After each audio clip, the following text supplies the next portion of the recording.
Anong benefits ng papaya? Bakit pinapakain sa'yo? Ano? Para? Para gumanda yung Ano? tayo mo. Para gumanda? Para maganda ang hindi ka nahihirapang maglabas ng dumi mo. At para mabilis lumabas at hindi ka mahirapan. O ano pa? Hindi ko na alam.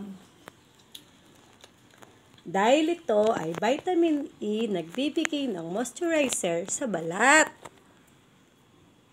At para kuminis ang balat mo kahit matanda ka na. O kailangan ilang beses kang iinom ng tubig sa isang araw? Dalawa lang?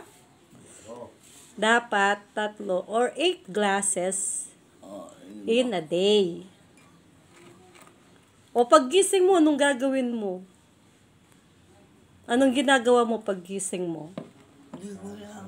Syempre, magpe-pray ka. Magpasalamat ka.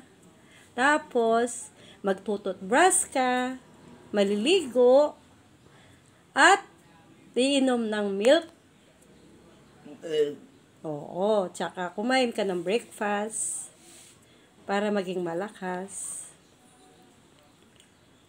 At kailangan laging, kapag basa na yung diaper, anong gagawin? Anong gagawin kapag basa na yung diaper? Anong sasabihin mo? Basa na ako. Oo, syempre, kailangan ng mapalitan agad para hindi... Magdikit lang tayo. Hindi. Para hindi ka magrarases or masusugatan. Kasi kapag hindi mo kaagad pinalitan yung diaper mo, ay magrarases ka. Magkakaroon ka ng sugat sa puwet. Yan. Anong linalagay mo kapag naliligo ka sa buhok mo?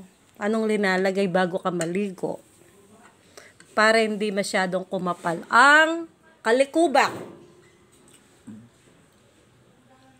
Anong linalagay sa buhok mo para hindi kakapal ang kalikubak mo? Langis. Langis. Ayun. Para maalis yung kalikubak. Anong shampoo mo? Hindi ko alam. Para sa dandruff, guard. Basta't anong shampoo, basta't para sa dandruff. Anong sabon mo ngayon? Dandruff.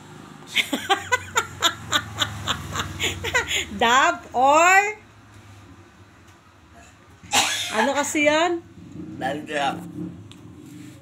Dove or? Dandruff. O, yan para sa moisturizer.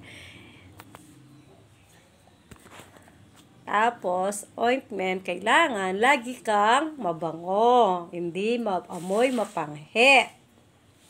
Ayan. Inubos na ni Apo ang pagkain. Kaya, very good si Apo ngayon. Kaya ngayon, iinom ng gamot para sa BP, para sa kanyang fiber, para sa kanyang iron, sa ugat, at yung B1612.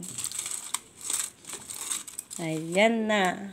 Para sa fame. Kaya, thank you. O, mag-thank you ka na sa mga viewers. Thank you, viewers.